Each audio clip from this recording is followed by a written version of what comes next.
Have you ever dreamed of taking off an engine, servicing aircraft systems and troubleshooting? Well, this is the right video for you, because here I'm gonna explain how to become an aircraft maintenance engineer. I'm gonna lay out 6-step process so that anyone at any stage of their life can start. Hello there, if you're new to the channel, my name is Dinuan Gawat and I've been an aircraft engineer as well as an aeronautical engineer. Credibility wise, I have a diploma in aircraft maintenance engineering, degree in aeronautical engineers, and currently pursuing a master's in aerospace engineering. If you are really up for this challenge, that you know that you are determined you need to be an aircraft maintenance engineer, then you need to do a few more steps before finding a school. And that is finding the right category. Now, what are categories? Categories are nothing but the stream or the domain of aircraft maintenance engineering you need to be on. So there are two major categories, mechanical and avionics, or as I tell my mentees, aviation, electronics and electrical systems. So are you passionate about electronics or are you passionate about mechanical? So you need to find this first. You need to figure this out, because unlike other degree programs where you go to a university, do 4 to 5 years in the university and then get a degree and become an engineer, aircraft maintenance engineering is quite different. You need to go to a civil aviation regulated school. I'll touch on that in the next step. So you need to find out where your passion lies, mechanical or avionics, and get on with what you like. And also need to differentiate mechanical side. There are different mechanical categories that you can select from. B1.1, I'm gonna say different alphanumeric functions, however I'm gonna explain what this means. So B1.1 means turbine engine aircraft, or aircraft fitted with gas turbine engines. A good example would be an A320 or Q400, or any aircraft that is fitted with a gas turbine engine.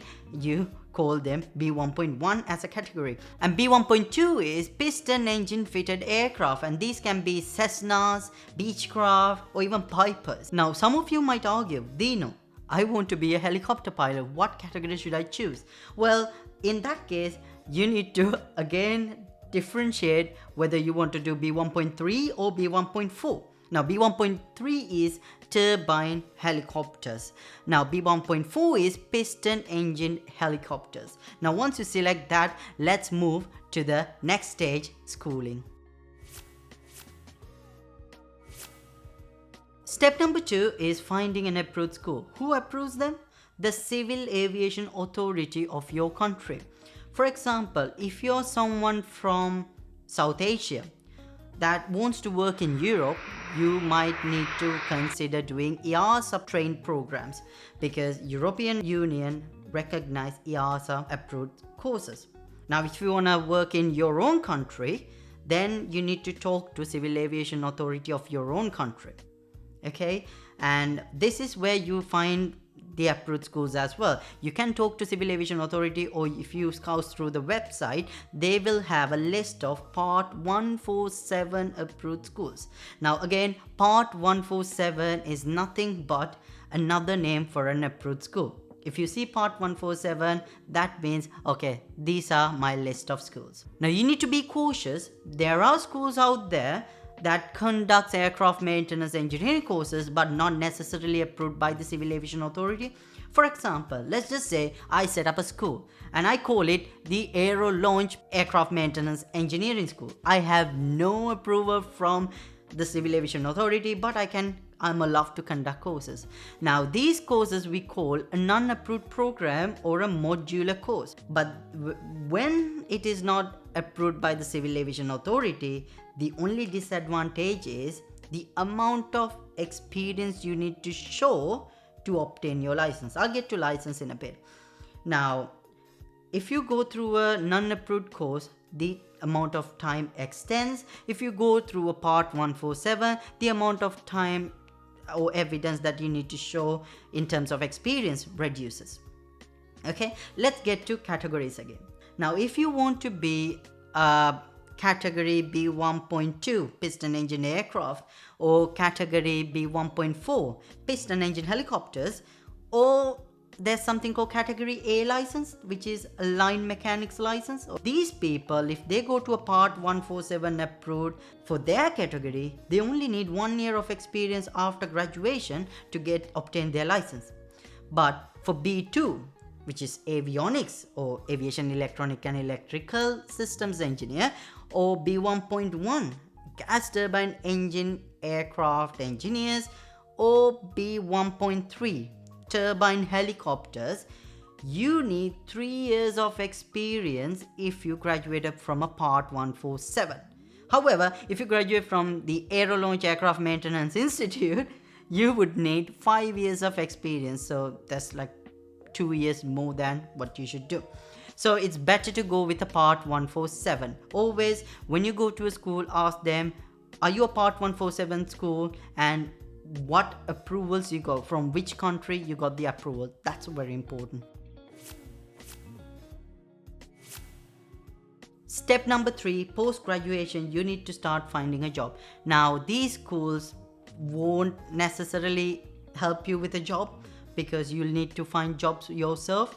However, there are companies or airlines that do apprenticeship schemes where if you get enrolled in one, they'll actually do the basic training. Now, basic training is this aircraft maintenance engineering course. We call it basic training. You do the basic training there, and then they will bind you with a contract to work how many years with the company, and then they'll release you. So basically you get a job as well. So in these cases, you'll have to search on Google aircraft maintenance engineer apprenticeship schemes in your country. Now, if you're like me, where you don't have apprenticeship schemes in your country, well, you'll have to write a compelling CV and send it to different companies. Now, I remember me writing around 500 CVs and sending to different countries and different companies trying to find my first job. It was a hard time. However, I got a feedback from one company says, look, we would like to give you a chance under probationary period, 6 months, and if you do well, you'll get the permanent position. And that was the best day of my life. I got my first job, had to show 5 years of experience. 5 years of experience, that means I myself went to a non-approved course. Why? Because I did not had this video to explain me which school to find, because I did not had this knowledge, and nobody on the internet was doing this kind of videos. So that's why I thought, okay, I'm gonna help students. I'm gonna find my friction points and help them so they would run smoothly over those friction points. Now let's just say you found a job and you're on your first day at your company. Now you need to compile your experience, whatever experience you're gonna get from day one, you need to compile it somewhere. And this somewhere is called a logbook. Now, different civil aviation authorities or member states. Now, EASA, they have member states. Who are member states? Member states are different countries that have their own civil aviation authority. EASA sets out the rules. These member states follow the rules. Okay, so you'll have to talk to your civil aviation authority and get a logbook. These are approved logbooks. In the UK, we call it CAP 741, but in European countries, you can, some countries they give out for free, some countries you'll have to pay for them. So make sure you go to your civil aviation, call them and say, look, I need a logbook for aircraft maintenance engineering, and how can I buy one? Now, if you're in Ireland or Malta, I have dropped the links from the civil aviation authorities of those respective countries where you can download the logbook for free. So once you have the logbook, you start writing your experience, or you start translating your experience into this logbook. Now, how to make an entry on the logbook, that's gonna be my next video where I explain what to consider when you are making an entry in your logbook. Now you have found your passion, you have found your school, now you have experience. Let's just apply for your blank aircraft maintenance license. Now, unlike other jobs where you need a degree to move forward, in order to become an aircraft engineer, you need a license. Now, that license is given by the Civil Aviation Authority of your country. Now, in order to apply for that license, you need 3 main documents. Number 1, your logbook. The amount of experience you have or the amount of experience you need to fill depends on your school. Now, if you went to a part 147, as I mentioned earlier in the table, the time duration is a lot more lesser than the time you have to fill if you're in a non-approved school. Okay, so once this is done, once your logbook is ready, send it to quality department of your company and ask them if they can certify your work. We do that for extra protection. Now, quality department will say you have completed the task in accordance with the company policies and the aircraft document sets. That's your number 1, you need your logbook. Number 2 is if it's EASA form 19. EASA form 19 is your application form to apply for a license. It also used for amendments of your license, but we'll get to that later. You need one more thing, that is your C of R or certificate of recognition. Now, what is a certificate of recognition? I should have said this in the second step, but I forgot. Okay, a certificate of recognition is once you complete your training from a part 147, they give you a certificate saying you have completed the training, a part 147 training in line with our Civil Aviation Authority. Okay, now that is what you call a certificate of recognition. So with these 3, collate all the other evidence that is required, sent to the Civil Aviation Authority. Now, schools can't give you license. Only Civil Aviation Authority can give you license. Now, if you are in Europe, don't send all the information to EASA because they don't do license. EASA just set out regulations. You have to send it to your member state or your Civil Aviation Authority in your country. For example, if you're in Italy, send it to ENAC, E-N-A-C. They are the people who do civil aviation related work, regulatory work in Italy. Now, once you send all these documents to your member state or the Civil Aviation Authority, they'll review the documents and issue you with a blank aircraft maintenance license. Now, what is a blank aircraft maintenance license? Blank aircraft maintenance license is you have a license, you have fulfilled all the requirements necessary to obtain a license. But that doesn't mean you can use this license to sign off an aircraft or a task as a B1.1 aircraft maintenance engineer. Period. What you need to do that is a type rating. Now, what is a type rating? A type rating is a specialized course on one aircraft type that teaches you about their systems and subsystems and how you as an aircraft engineer be familiarized with the systems and work on this system.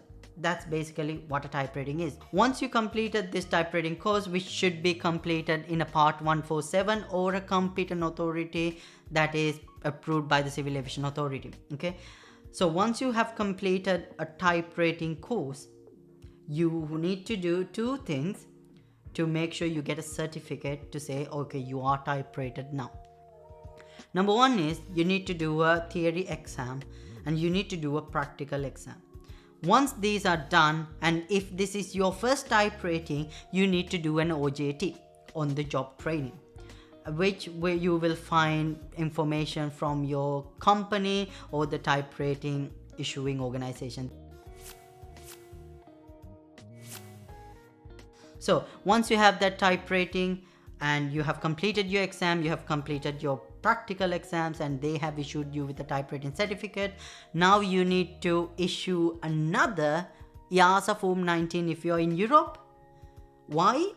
Because you remember EASA form 19 was the application for your blank aircraft maintenance license. It is also the same application for amendments. So now you issue another EASA form 19, send your type rating, send your logbook to the civil aviation, and they'll see, and then they'll come back to you, they'll issue you the license endorsing this type rating on your license. Now you have a full aircraft maintenance license. That means you are now competent to work on this type of aircraft under this company. Usually a company will give you a company approval saying that, okay, this is your approval to work, exercise your privileges on our aircrafts. In the real world, you will start from a small space and then move into different system. What does this mean? Usually new aircraft maintenance engineers, they start from a small place such as cabin, removing seats, removing carpets, and then they'll move into a different system after they gain the relevant experience. Such as wings and then engines. So after a while only you'll be called full aircraft maintenance engineer. Until that you'll have limitations on your company approval. A few years you can exercise your privileges on any system of the aircraft, which means you can sign off any system of the aircraft. So this is my 6-step guide to become an aircraft maintenance engineer. If you have questions, put them down in the comment section and I will answer them personally. And also, this is a new channel and this is my first video. If you really like the video, please don't forget to subscribe my channel, like this video and show some love. I'll come back with another video next time. Until then, keep fixing.